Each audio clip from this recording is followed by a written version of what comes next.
Hey, you. Yeah, that's right. I'm talking to you. Are you looking for the best way to promote your podcast?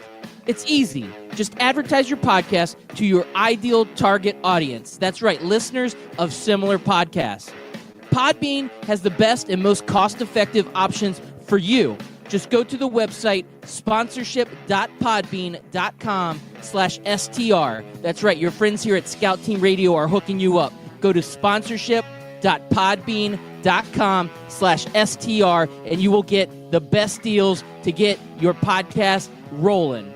Now sit back, relax, and enjoy Scout Team Radio. Yeah. You want to like them, but you can't. Are you listening? What? Are you listening? Did you bring me on this show to insult me? Yeah. That's what I'm saying. That's what I'm trying to say. Yeah. Hey, y'all don't want it with us, man. You straight gangsters over here, Straight man. gangsters.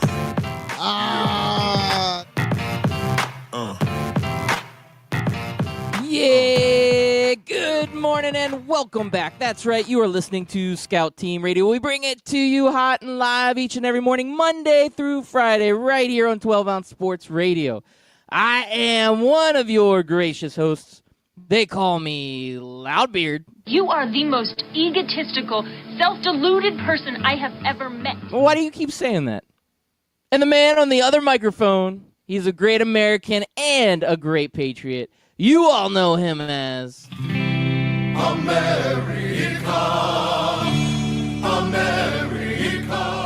Yes, ladies and gentlemen, boys and girls, children of all ages, it is your boy, Chris America, coming to you live this Monday, June the 3rd. I really wanted to say January, Loudbeard. I do not know what's going on with my mind, but that J wanted to be an annuary, not an oon. But I had a great weekend. Good to hang out with you and the secret hidden other co-host we have. We actually got to hang out with him. I'm pretty sure at this point, we've confirmed it. He's alive. He's out there. He's somewhere. I'm pretty sure at this point, any new listeners, pretty sure they think we're making him up. Well, his voice is in the intro. That we can say, like, that guy that you hear in the intro, that is our former co-host. We keep trying to get him back on. I called him out on, what was that, Saturday night we hung out. So I called him out. I said, hey, I thought you were going to try to get on Monday nights with us or Monday mornings with us.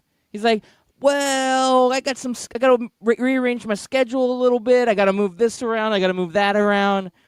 Yeah, I don't think he's coming back, Chris America. I don't know that it's happening. I wasn't very confident. I don't think so either. No, I think he will make an appearance at some point. He's always good for that. He'll have like one morning where he's off, he gets up early, and we'll be sitting here talking, and then you'll hear him like come in like, hey man, why you guys always gonna be hating on my Seminoles? That was a dead-on impersonation.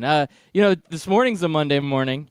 There could be a chance that he shows up 15 minutes late. Oh, no, there's no chance he shows up. No chance? No Not chance. Happening, huh?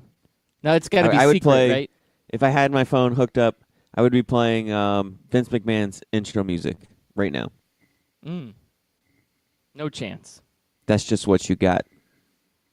That's it. Well, Chris America. Loudbeard, well, I did enjoy having some beers with you. You guys were shucking some oysters with Shucker John, one of the most entertaining bartenders I've ever had in my life. And I love the old guy who cracks himself up. Yeah, he was. He was very good at that. He would say his own little stupid joke, and then he would laugh, and then you felt like you had to laugh. Yes. To be a part of it. Like, it encouraged you to, you're like, I don't know why we're laughing, but I don't now know why we're all laughing, but Shucker John is laughing. And there you go, Shucker John. And he was a talker, too. Told stories, lavish stories, tall tales. Yeah, he had a lot of personality. That's what you want out of a bartender. One, they're good at shucking. That's always a positive thing. I needed a good shucker. And two, he was entertaining. He checked all my boxes of what I wanted out of a bartender at the old oyster bar. And then hearing the man with the golden mic go in like a brag off with Shucker John about how, because So Shucker John is shucking these oysters for you guys, and he's not wearing a glove. And Man with the Golden Mic pointed out, and he's like, "Yeah, I don't need a glove. Although you shouldn't never shuck." He's like trying to do that whole like, "Don't try this at home" spiel. Yep. And then like Man with the Golden Mic is like, "Nah, man, gloves are for that P word. Blah blah blah. I don't ever use gloves either. I'm a real man." Okay, Man with the Golden Mic. Yep. He's bragging about shucking oysters without a glove. He's never shucked oysters without a glove. You think that's ever happened? I don't think that's ever I don't happened. think There's so. no way. He's always got that machismo going on. Always. 24/7. Now you're a man. A man. He's a real man. Yeah. Maybe he needs to get the Shucker Golden Mic. Shucker Mac. Because Shucker John did he just showed get us a his new very nickname? proud. Yeah, Shucker Mac.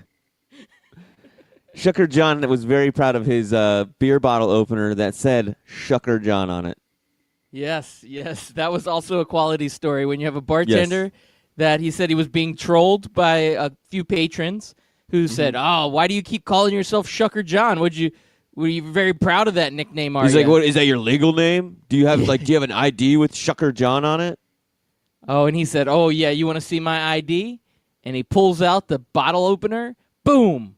Shucker John right there on it. That is my ID right there. Shucker John in your face, patrons your who want to face. troll me. Ladbeard, you have Take no that, idea trolls. how bad I wanted to sarcastically say, "You showed that guy." You should have. And then the best part about the story is he said, "That shut the guy up and made him say, 'That was good. You got me.'" I would have laughed in his face if he pulls You got out me. a damn beer bottle opener with Shucker John on it. I'd have been like, "Okay, guy." But he was entertaining. He was nice. He was a good bartender. I tipped him well. Yeah, he did good. You done good, pig. You done You good. done good. And then I went fishing yesterday, Loudbeard, in the kayaks out there on the Melbourne coast or wherever the Patrick Air Force Base is. I never know exactly what city that Air Force Base is, but I think it's right there in Satellite Beach, which is okay, near Melbourne. Satellite You're Beach. close. You're close. Yeah, it's like that whole Brevard County area. I don't really go there much, so all those cities, Cocoa, Melbourne, Titusville, they all run together for me. And so I just know that you can't miss the Air Force Base. It's huge. There's lots of planes and stuff. And we were fishing right off of the base. Like, not off of the base, but you know what I mean. I know what you mean. You were right There's there, like close there's like by. there's like the base, and then across the street is the beach. Yep, I know exactly where it is. So you had a good time fishing? Yeah, we were fishing for tarpon, but the water was too cold, I guess. Which it was actually surprisingly cold. It wasn't like freezing cold, but it was definitely cool. Like probably 70 degrees. And it was surprising to me because it's been flipping hot since damn near February. Yeah, right now temperatures are at an all-time high. It's absolutely ridiculous. But the water takes so long to warm up. It almost needs to be that heat for 3-4 weeks straight for it to be really warm water. Where, yeah, even though it's 100 degrees outside, water temperatures are still relatively reasonable. Yeah, I guess it's a big ocean. And but I did catch some. What did we catch? I caught some whiting. I caught some. I guess he called it a Spanish mackerel. I don't fish often, so it was actually kind of fun. And I caught a barracuda. Yeah, I saw you got some pictures out there on the interweb about you with this barracuda. You were like making out with it or something. It was weird. I was challenging it to a duel, a face-off. He didn't want none of this. You're going like Nicolas Cage and John Travolta. You're going face off. Yeah. So officially, right now, you have a barracuda face. I do have a barracuda face. I would not even be able to recognize you. You would. The only thing I can tell is your voice. Your voice stayed the same, so you can still be on radio. Yeah. Should I change my name to Chris Barracuda? Classic face off. You more showed like- that fish. That's right. I guess if I go into like B-rated movies, I'll change my name to Chris Barracuda. Right now, I can just envision Sharknado 25, starring Chris Barracuda. I can envision a fish right now swimming out in the ocean with your face on it. Barracuda America. Barracuda America. That's what we do. Well, I'm glad you had a good weekend, man. It sounds like it was a lot of fun. some other people out there did not have such a good weekend, like our boy Drake. He finally, after having a great Friday, after having a great Thursday, his weekend did not go so well. It did not. No. Gosh, we're talking about the game, right? Yeah, we can talk about the game. There's also another Drake curse that went out there on Saturday tonight I'm going to talk about, but we'll save that for a little bit later in the show. Let's talk about this game, because that was the big news. That was last night. Everybody's excited about this Raptors-Warriors series. It looks like it's going to be a good one. Raptors go up 1-0 in the series last week, and so we get the big Sunday night game after they have to take 3 days off in between games, which is absolutely ridiculous. It really should have been Saturday night, the game, not Sunday night, but whatever. We do what we want here in the NBA. And we get this big matchup, and Golden State comes back, and they do what Golden State does, and they win. And Drake, man, he's cursed the Raptors again, hasn't he? Yeah, he really has, but I don't know about these Warriors, though. Injuries keep piling up. Yeah, that seems to be the big news coming out of this one. Toronto, they looked good early on in this one. First half, Toronto basically dominates. They come out, I think, 5-6 point lead at halftime. And in the third quarter, in Golden State, this is typical fashion for Golden State. Third quarter, they always seem to come with a huge run. And they start out the third quarter with an 18-0 run. They completely kill that deficit that they had and end up with a 12-point lead at this point. But Toronto hangs around. They hang around long enough to make this interesting down to the final buzzer. Andre Iguodala with the big three-pointer with just a few seconds remaining that completely kills the Raptors' chances. And at that point, Golden State with the big win, but Golden State loses Klay Thompson in this one. Some sort of hamstring injury. I don't know the severity of it. He does not return after he leaves. I believe third quarter he comes out maybe early fourth, late third, somewhere in that range. Kevon Looney, who is one of their big men, he leaves with some sort of shoulder injury. So now we've got two guys out, with also having Kevin Durant still out on injury. Yeah, the injuries are going to be a problem. The Warriors need some depth. And Steph Curry last night, I guess, had some sort of illness. They were emphasizing it on the telecast quite a bit. They kept showing the trainer going over to him, checking on him, asking if he's okay. I don't know if it was like a flu-like thing or what, but he didn't make a big deal out of it. He went out there and played, which is good for him, but he was a little under the weather. So with all of those things in mind, Warriors still get a nice big win, but moving forward, we got to see what these injuries look like. How bad is Klay Thompson? That's what we all want to know. Is this a bad injury, or is he going to be able to go?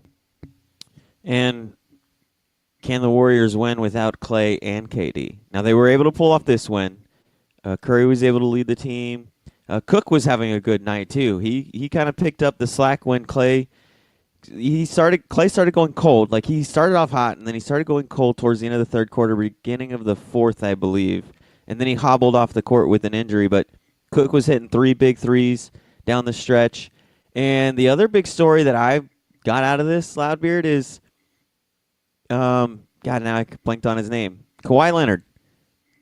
He had a great game, but he disappeared again in the fourth. There were times where I'm watching him with the ball in his hands, and he just drives the lane with either no confidence or no game plan and no finesse, and he loses the ball, or he just ends up getting trapped and then just chucks it up there. He just disappeared in the fourth quarter for me.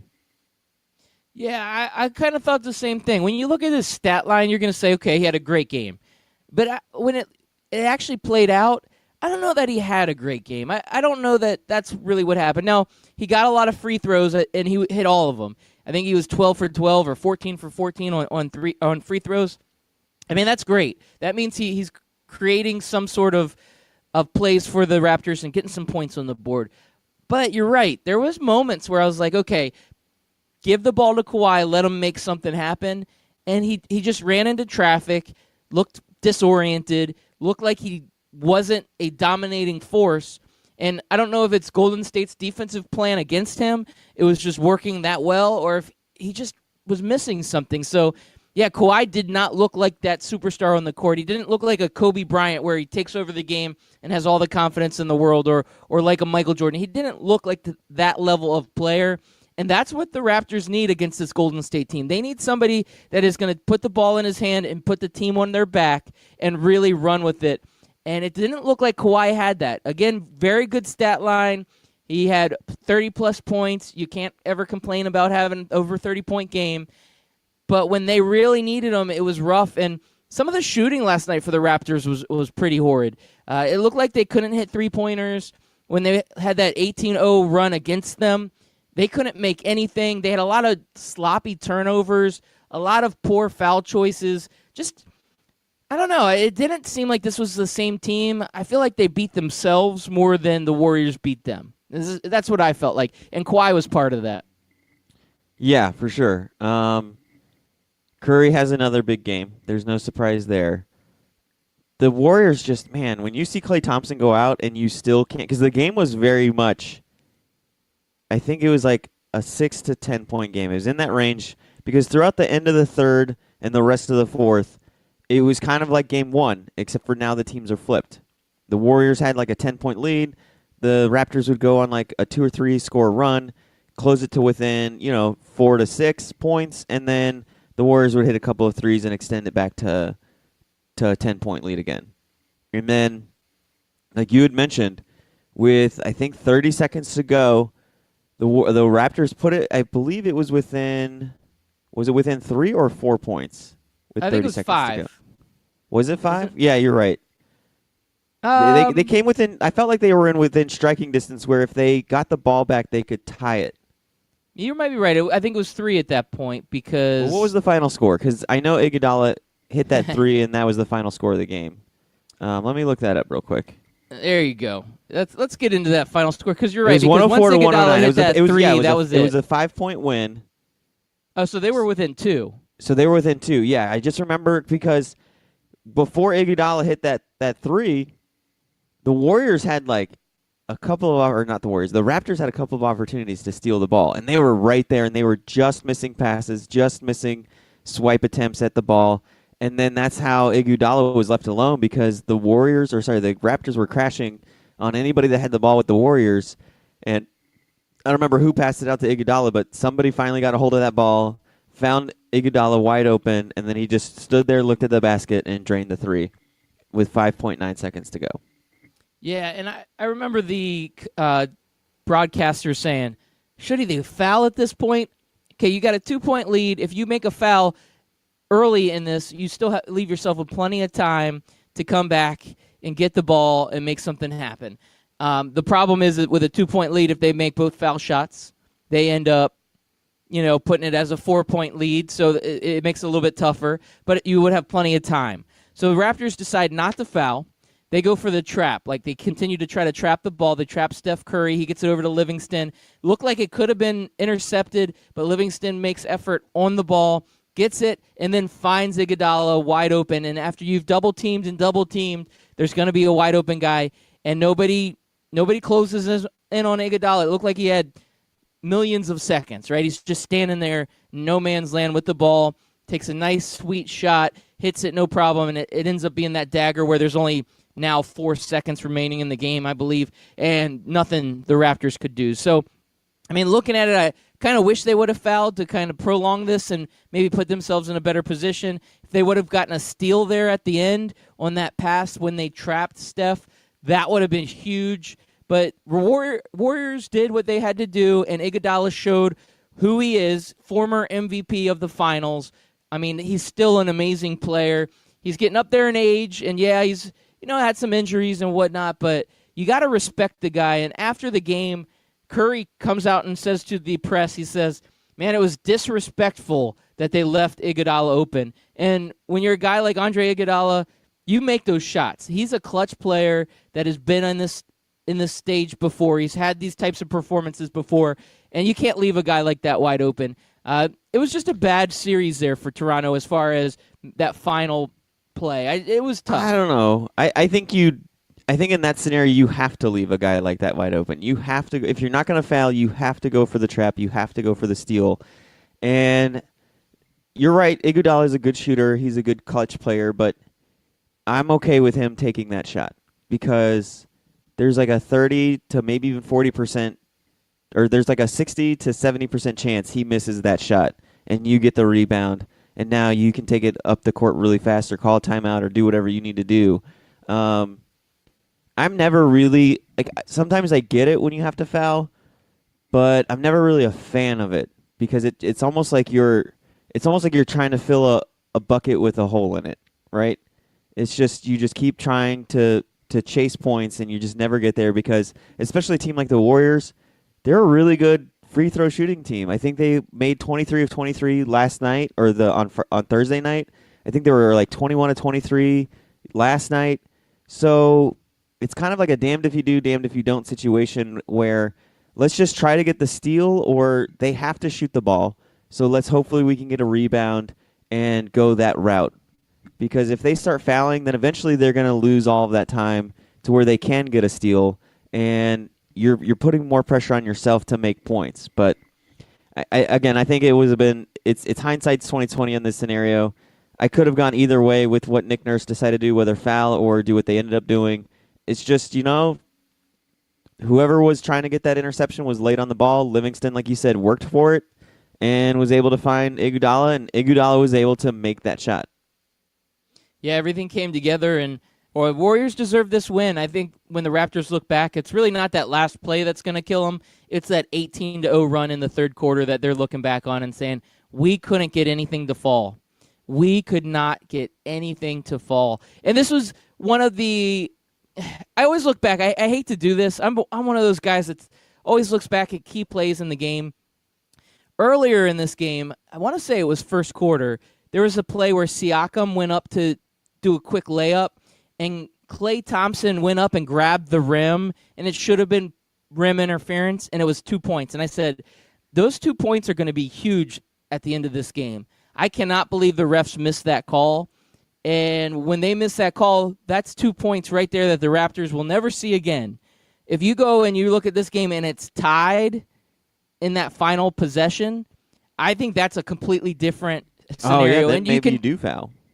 Yeah, that maybe you do foul. That's that big what-if scenario that's tough to play out. And I hate to call that, but it was a blatant missed opportunity by the refs.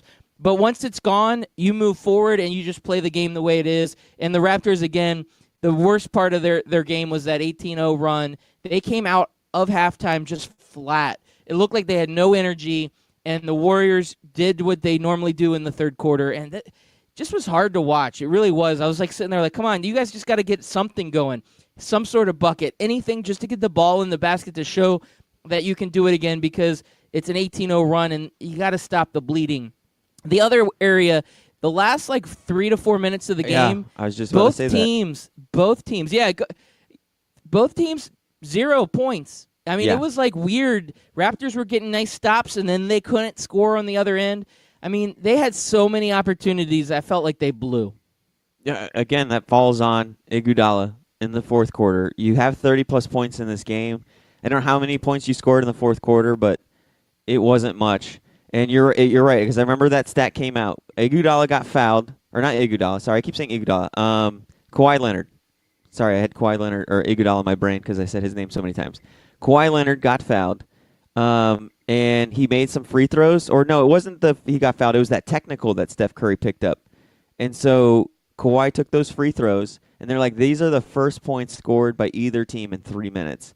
And I kind of felt like both teams were playing bad. I was like, man, the Warriors are missing a lot of shots, and Toronto is not taking advantage. This game is within striking distance, and the Warriors have gone flat, especially once Klay Thompson left.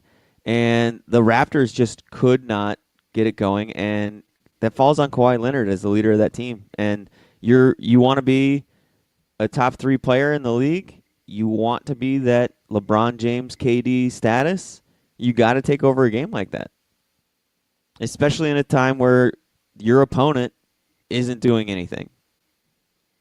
Yeah, no, I completely agree with you on that one, Chris America. Now, I didn't believe that the Raptors were going to go up 2-0 in this series. I felt like the Golden State Warriors were going to come out and get a win here. because I do think it's going to be a back and forth series. Yeah. So not surprised, 1-1 coming out of the first two No, games. not surprised. But if I'm a both Raptors teams- fan, I'm frustrated right now because 2-0 absolutely. was right within their grasp. Yeah, it was. It was. When you Now take you in got the to go fact back that to the Klay drawing Thompson board. went out, you taking the fact that the Warriors went through a 3-minute scoring drought, and you couldn't put together even like a 4-0 or a 6-0 run during that time span. It's got to be frustrating if you're a Toronto Raptors fan. Yeah, I'm with you on that. I mean, the Raptors, they had these opportunities. That's what we're talking about. They had these opportunities, but now you got to move forward. So how are they going to bounce back? Can they go to Golden State and steal a game back in Golden State? I guess that's what I'm going to ask you, Chris America. In Games 3 and Games 4, do you think that the Toronto Raptors have a chance to take one in Golden State? I think if Klay Thompson is out for Game 3, then they have to take that game. I said that Game 2 was pivotal. I don't know why I keep saying pivotal. I think Game 3 is pivotal for the Raptors. Look, I was going to make a mention of this. Everybody was kind of down on this series, like, I don't want to watch the finals. It's Golden State again. Toronto's going to get run over. It's another boring Golden State runs away with it finals. These first two games have been really fun to watch. And with KD out, these two teams are very, very equal teams, are they not? Yes, they absolutely are. At least they've played that way on paper. And for the season, I know people say regular season doesn't count. The Raptors are 3-1 against the Golden State Warriors in this season.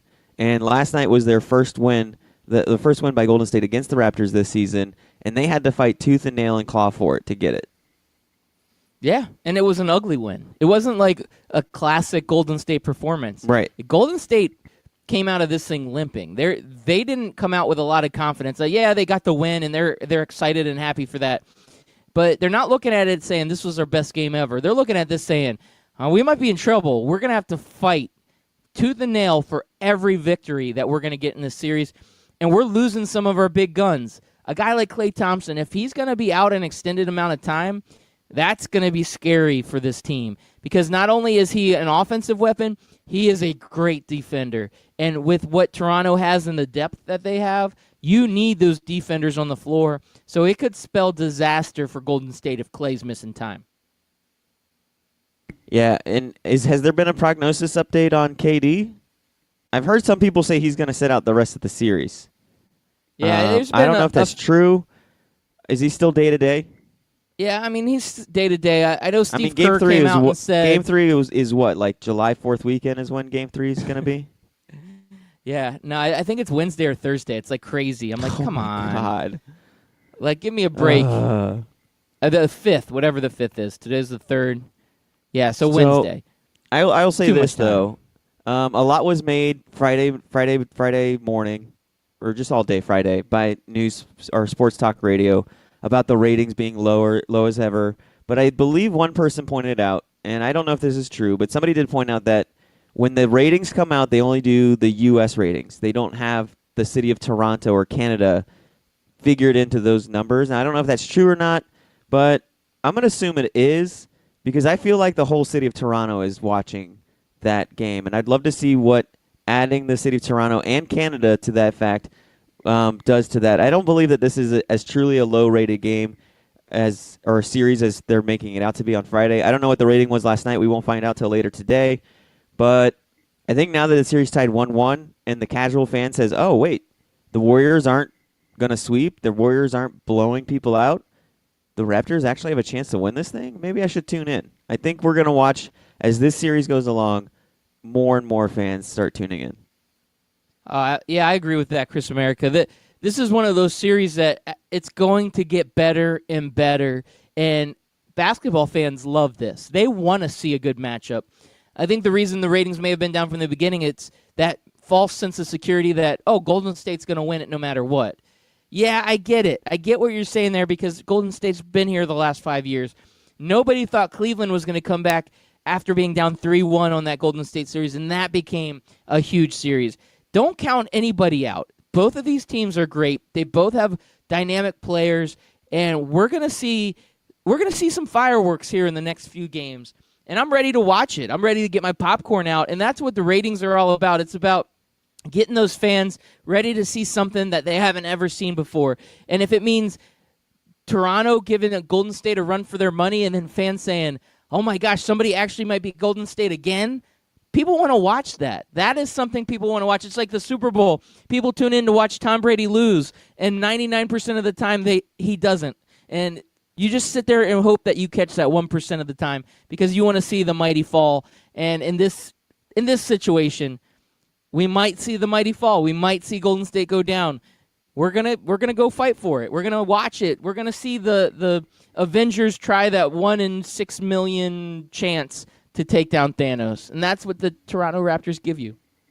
All right, Loudbeard. Mike Berlon checking in on our Twitter hotline at Scout Team Radio. You can find us on Twitter at Scout Team Radio. You can be a Twitter co-host like Mike Berlon is from time to time. He says they've been showing those cutaways, and the entire city of Toronto is actually just watching outside the stadium. So it only counts as one TV being on in the city of Toronto. Wow. That's very true. That's a really good point. That's a really great point. I've always wondered how they count viewership at bars and stuff like that when it comes to sports. I don't know how they estimate that. But, yeah, so that's awesome there. And we're coming up to a commercial break, and I'm glad that Mike Berlon is on. I'm glad that he's listening because you and I, we had a great discussion at the bar, drinking a few beers. You were throwing down, I guess, what was it, a Florida freshwater, saltwater 420 IPA? What was that? Swamp water? Oh, yeah, Sweetwater, not swamp Sweetwater. Okay. Sweetwater 420 is what I was drinking at the bar. And I was doing my typical Kona Big Wave, and you and I came up with the punishment or the payoff for the bet that we had with the Craft Brewed Sports guys when FC Cincinnati took on our Orlando City Lions. They called us out. They said they wanted the bet. They said they wanted the trash soccer team bowl to be a thing, and we took on that bet. We never came up with a payoff, but we came out with it now. If you don't remember, Orlando City won 5-0. So on the other side of the break, Loudbeard, I think we're ready to announce that punishment. So, Mike, if you're listening, and if Scotty Kaiser is not listening, make sure you text him, call him, tell him, hey, you got to tune in because the payoff is coming on the other side of the break. Sorry, a little premature there. I thought it was time. You always are, buddy. I know. Yeah, I'm that's used what to she it by said. now. All right. Stay tuned.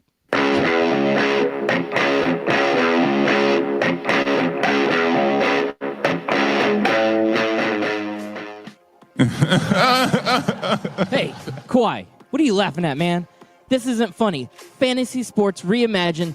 FanDuel, that's what I'm talking about. It is more than just fantasy sports. It's the best way to watch the games, win real cash, and bring the action right to your living room. Just choose a contest, make your picks, watch, and win. And if you go to FanDuel.com/STR today, you can get a $5 deposit bonus. Once again, that's FanDuel.com/STR. Come on, man. This is not a laughing matter. If you've been listening to Scout Team Radio for a long time, you know that myself, Loudbeard, has placed a bet or two in his day. That's right, I've lost the beard bet, I lost the romper bet, but one place I don't like losing is when I bet money, and I can easily do that at MyBookie. That's right, you can go to mybookie.ag, use promo code 12OZSports, and get a 100% deposit bonus up to $1,000. Hey, guess what? That is a lot of money. Do it.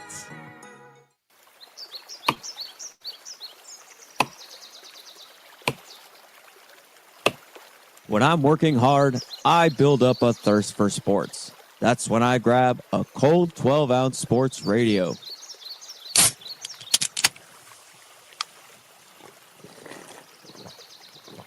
Ah, 12-ounce sports radio. Quench your sports thirst.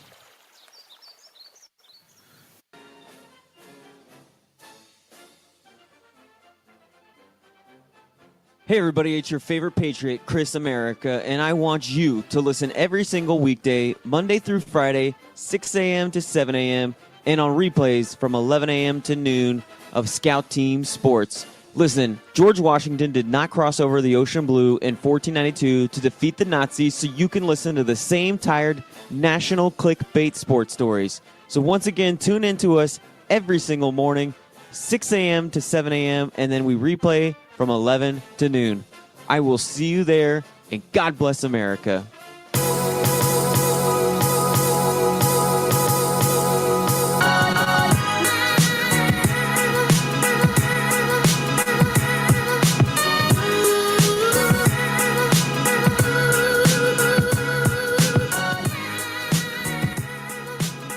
We want to thank all of those listeners out there who are listening in right now, whether it be via our podcast or if it is live. That's right. We come live every weekday, Monday through Friday, 6 a.m., right here on 12 Ounce Sports Radio.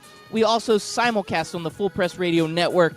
You can catch our podcast on the Barn Burner Podcast Network, or if you just go to Apple Podcasts or Spotify Podcasts, anywhere you find a podcast, and just search Scout Team Radio, you can find us, or even just go to our website, scoutteamradio.com. You can find us anywhere, and if you're listening in, we want to thank you because we are excited to have all of those great listeners out there checking us out each and every weekday morning.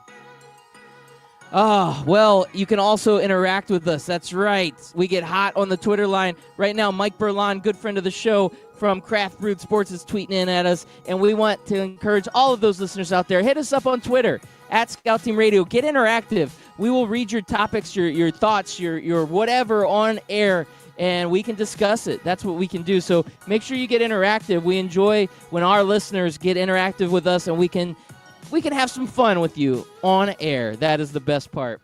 So, Chris America, yeah, you talked about paying off a bet. I'll be honest with you. I'm trying to recall some of the details of all of our discussions at the bar on Saturday night. I got us. I wasn't. I only had 2 beers that night because me and the Golden Mike were shopping for houses or looking at houses. We had to wait for a realtor to come let us into one house, so we met up with you and Mrs. Loudbeard at the Oyster Bar with Shucker John, and you guys were already a pitcher deep. Yep, that sounds about right.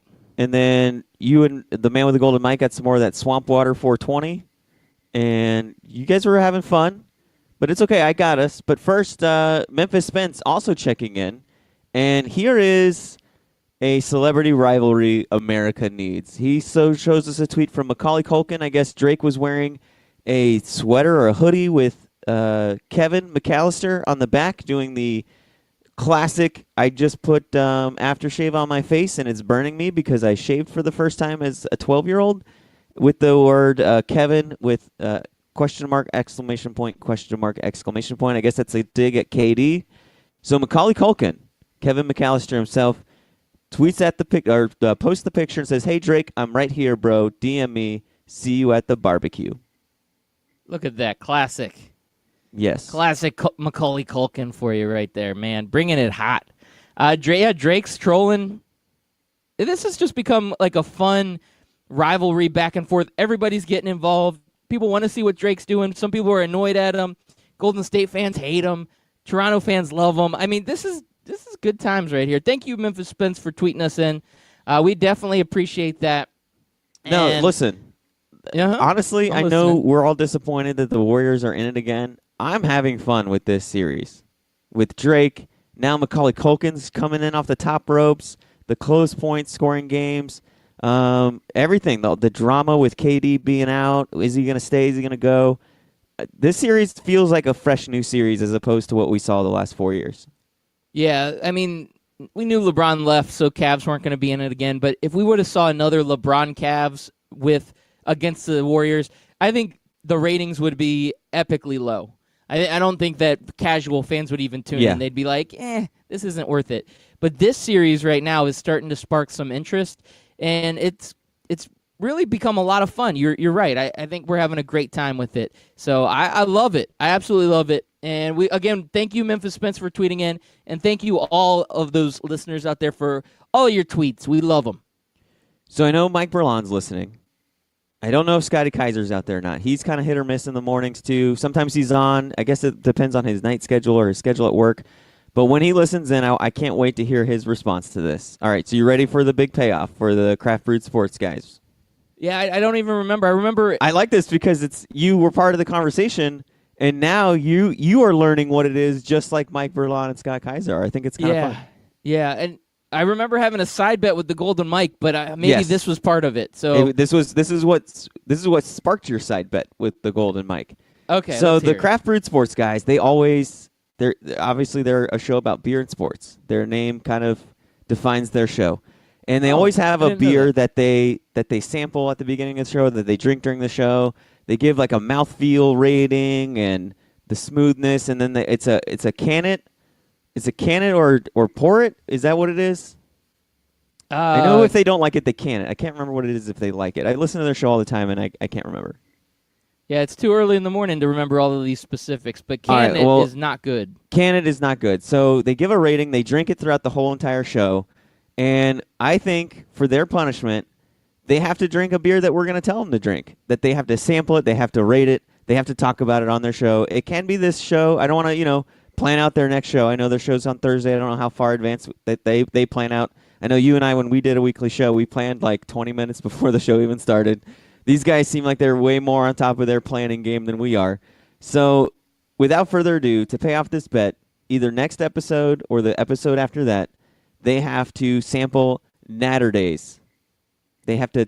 That's all they can drink the entire episode is a Natter Day beer. And they have to finish at least one. They have to drink an entire Natter Day beer. If they want more, they can. I would say 3, but I know one of them, I don't. If one of them's driving out, I want to say 3. But that was your side bet with the man with the golden mic. Is that led to you guys saying you're taking Toronto, he's taking Warriors, and did you guys leave it at 3 Natter Days you have to drink? Yeah, and we gave like a time limit, like you had to drink them within 5 minutes or something. Okay, so it's consume it or can it? Yeah, I see his tweet coming in. Yeah, the sad part about all that is, I keep up on the Craft Brewed Sports Facebook page, as do you. And I think Mike Berlan's got a little warm spot in his heart for Natter Days, so he's probably liking. Oh, he does. This bet So right he's now. probably liking this. Yeah, so maybe he's this a Natter is a Days punishment. fan. So maybe this is a punishment for Scotty Kaiser.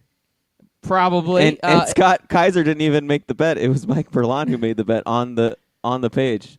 Done. Yeah. All in. Scotty Kaiser, please tell me you heard our punishment on this. Oh, so they like the Natter Days. Yep. Huh. Yep. Yeah, they're all in. They're all in on this. Getting another tweet in. Now I feel like it's. I thought they would hate it.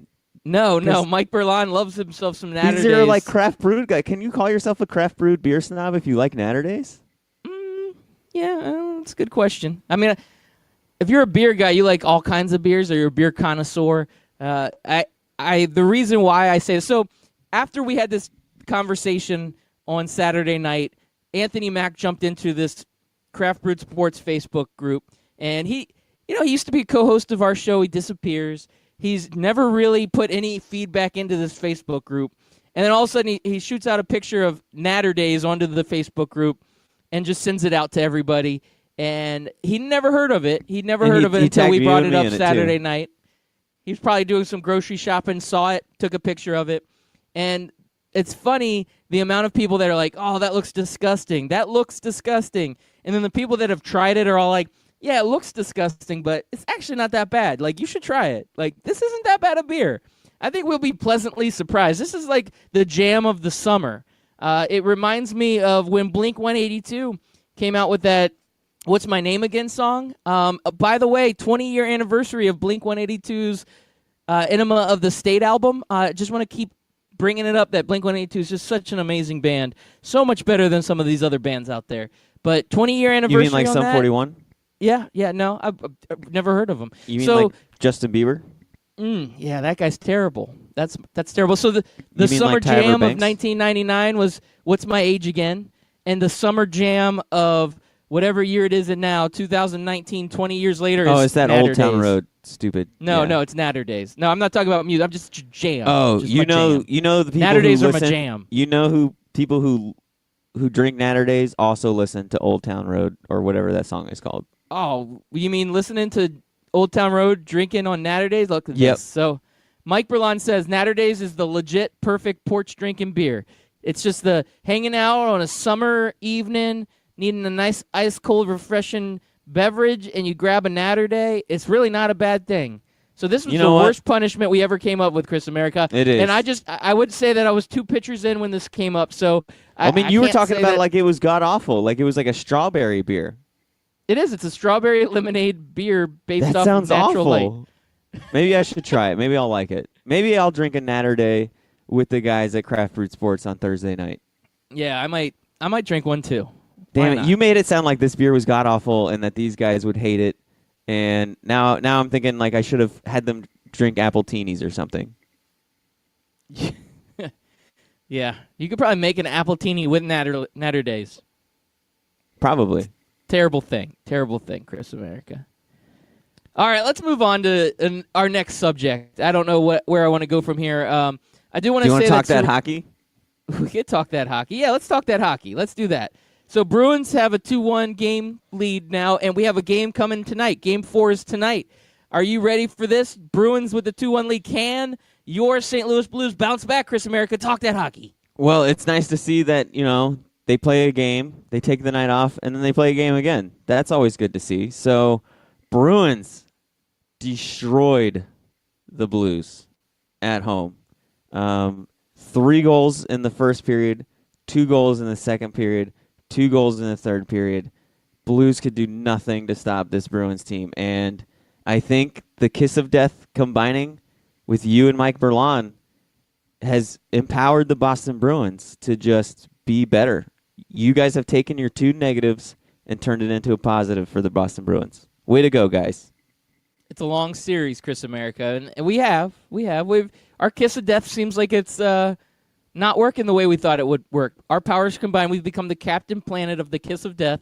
We bring earth, fire, wind, heart, especially the heart one. That one definitely is needed with the environment. And we've come up with a better way of picking teams. Him and I together, we completely combat the kiss of death. It's amazing. I think if this gets proven 3 times, y'all need to become gamblers together. And you only gamble on teams you agree on. Like you can't you can't just like disagree and then one person's like, okay, I'll agree with you. No, like it has to naturally come to a consensus agreement. Look at this. Jenny of Ohio checking in. She says she's loving the chippiness this series, still calling Bruins in 6. Jenny, I have to agree with you. Bruins in 6, that sounds like a quality. I mean, it could be Bruins in 5, but the 6 seems more reasonable. I have to agree with her. She's very smart, intelligent, and at least come up with some sort of reasonable answer that agrees with me, so I'm good with that. Jenny says chippiness. I like to call it roughhousing. I call it horseplay. Horseplay. Yes, it's absolutely horseplay. Is it ass grabbing or grab assing? Ass grabbing, right? Yeah. Whatever you call it. You can keep your grab ass to yourself. Stop grab ass. Yeah. Stop it. All right. There's another story I want to bring up, Chris America. Okay, what's that? So the curse of Drake, it's continued on. We talked about it with the Raptors. We worry about Drake being the curse here for Toronto, but there was another guy that he was quite the curse for. 10 days ago, he posted a picture, not him, but Anthony Joshua, heavyweight champion, posted a picture of himself with Drake on Instagram or Twitter, I can't remember which one, but one of those social outlets. And he says, all right, we're about to break this curse as he's sitting there with Drake. And Anthony Joshua takes a big loss over the weekend. He's a heavyweight contender, heavyweight champion, and he's going up against a guy named Andy Ruiz, who nobody gave any chance of winning. It was a 30-1 favorite, which I should have had my money on this guy. I really should have. And the curse of Drake works again. Anthony Joshua gets knocked out. He actually gets taken down 4 separate times, TKO in the 7th round, and a heavyweight champion that was supposed to be a real deal, big-time contender. They're saying that this is the biggest upset since Buster Douglas, Mike Tyson is what they're saying, Chris America. Can you believe this? Drake has his way again, and his curse totally messes up heavyweight champion Anthony Joshua as he loses to dad bod Mexican contender Andy Ruiz. Yeah, huge day, huge weekend for the dad bod guys. I know a few of my friends on Facebook have been posting all these dad bod memes and everything else like that. So yeah, interesting fight to see. Did it make you want to get back into boxing as much as the other knockout did? Yeah, well, you know what though? This is all part of it. Wilder right now is hot. We've talked about him, his big knockout. We'd like to see his next fight. Tyson Fury's another big name in the heavyweight scene. Anthony Joshua was a big name in the heavyweight scene. So you're starting to see more boxing names come out, and you're starting to see more storylines. I would say, yeah, I'm actually getting a little bit of interest in boxing, and seeing an upset, seeing somebody take out a big-time heavyweight champion like that, man, I love that. This is what makes boxing great. Now, boxing isn't as fun as it was in the late 80s, early 90s. I'll have to admit that. It's not the same sport it was, but I got a little interest. My interest is a little peaked. I'll admit to you, Chris America, it is a little peaked. Yeah, and since you're talking about dad bods and heavyweight champions, another heavyweight champion who has a dad bod that I can't stand, Daniel Cormier did an interview about Brock Lesnar retiring. Now, if you remember the last time Cormier fought, they had this stupid, it was when he won the belt from Stipe. It wasn't the last time he fought. They had this stupid, fake, forced WWE style where Brock Lesnar came in the cage and they got face-to-face and they pretended like they were about to fight in the ring, and it was just so dumb. And then they built up this fight like that, and then it never came to fruition. That was probably 8 months ago. I don't know. It was a long time ago. And Brock Lesnar has since retired from MMA. And Daniel Cormier had this to say about it. He said, I'm sure Brock couldn't come to terms with the UFC in terms of financial offer. There's a lot of uncertainty in the world of mixed martial arts right now in terms of pay-per-view. It's not as straightforward as when Brock was there. I think when Brock looked at the landscape of the sport, what they were offering him, Brock said, I can make guaranteed money in the WWE, not work as hard. He'd have to work his ass off to fight me, and it's probably going to go the bad way. Whereas with the WWE, it's usually determined in his favor. So as a businessman, I think Brock made the right decision. Is that the most polite, backhanded trash talk you've ever heard? Yeah, but it's like he starts making garbage, sense. He starts making sense, and then I'm speaking truth about the MMA world, but then backhanded comment, and then I'm start making sense, and then backhanded comment again. And I don't like him saying that he doesn't have to work hard in the WWE. Yeah, I don't like that either. Man, those wrestlers, they work their tails off. They don't get now. Brock doesn't work. Brock doesn't work as hard. I will say that. I don't know. I doubt he's doing the dark matches. So what people don't realize is they think it's like, oh, it's Monday Night Raw. They go out and wrestle for like 30 minutes and then they're done. No, once they're done at Madison Square Garden, they're in some podunk town doing these dark matches at these like civic centers and stuff on like Tuesdays and Thursdays and Wednesdays. These guys are busting their ass. Yeah, the guys that do it day in and day out. I mean, Lesnar's the name now, and he's older. He's not going to get the same work that some of these young guys do. These young guys, you have no life. All you do is work out and train and practice and wrestle, and you're on the road. Yeah, and it never ends. It's not like there's we're gonna have spring training and you're gonna take it easy, or we're gonna have the summer off, or no. These guys, there is no off season for wrestling. It is 24/7, 365, and those wrestlers, they work their tails off. And yeah, maybe Brock doesn't have to work as hard as he used to, but I just don't make it sound like wrestlers have it easy. I just don't think that's a fair assessment. So screw you, DC. Screw you. Even though I like you, dad bod for life. Yeah, definitely dad bod for life. But no, I'm over Daniel Cormier. He just needs to rematch Stipe. That should have been the first fight out the gate. He fought some other chump that got a lucky knockout in the 11th hour. In his fight, I can't even remember his name right now, but he needs to rematch Stipe. He caught Stipe. It is what it is, but I think we need to see Daniel Cormier versus Stipe again. No, I completely agree with you, man. That's where we need to go on that. There is another story I want to bring up real quick. Serena Williams. She gets knocked out in the third round of the French Open, but that wasn't the big story. You know what the big story was? What's that? She kicks another tennis player out of the press box afterwards. So she wants to do her press conference, and she literally says, I need it now. We're doing this. And there was another tennis player. His name's Dominic Thiem. I don't know him very well. I don't know tennis that well, but he is pissed. He's like, no, I'm in the middle of my press conference. And they're like, nope, it's over. You're moving on. Get out. You can go to the secondary one. This is the primary one. Serena needs it. He's like, she's kicking me out? What am I? I'm not a junior tennis player. Like, I'm a professional tennis player. Like, give me my moment on the press conference. Nope. Serena kicked him out. Straight up diva. She's like, no, I don't care what he wants. He's out. I'm Serena. I rule this planet. Boom. Drops the mic. Takes over her press conference. Unbelievable. We got a tweet in from Memphis Spence showing us a tweet for that Andy Ruiz Jr. guy. Snickers, I guess, congratulated him. It said, congrats again on the upset. Andy Destroyer victory is sweet, but so is the package we are sending you. And then Andy Ruiz said, send DM, please. Let's go Snickers. Now, I think Snickers missed the boat on this one, though. I don't think they should be sending it to Andy Ruiz. Who they I should think be they should sending be. it to? They should be sending it to the guy who lost, and Oh, go with that Anthony whole Joshua? and go with that whole "you're not you when you're hungry" thing. Ooh, yeah, that's a good one. That's a good one. So I thought this was funny. He was getting a little heat on Twitter. Andy Ruiz is not even blue check certified. He's not even like a real person until you get your blue check on Twitter. So they don't even know if it's really him or not, but they're still doing this. Yeah, Andy Ruiz, nobody knew who he was. He actually got this fight 6 weeks out because another guy ended up having to go out. I think injury caused that. So this was like a last-minute fill-in, and he had 6 weeks to prepare for this fight and totally dominated, and nobody gave this guy a shot. Like I said, 30-1. You go, Andy Ruiz, and you deserve that box of Snickers. You earned it, my friend. Welcome to the team. He's Welcome. a true form of what the scout team is. That guy right there, he resembles what we are, scout team, right now. Scout I love team. you, Andy Ruiz.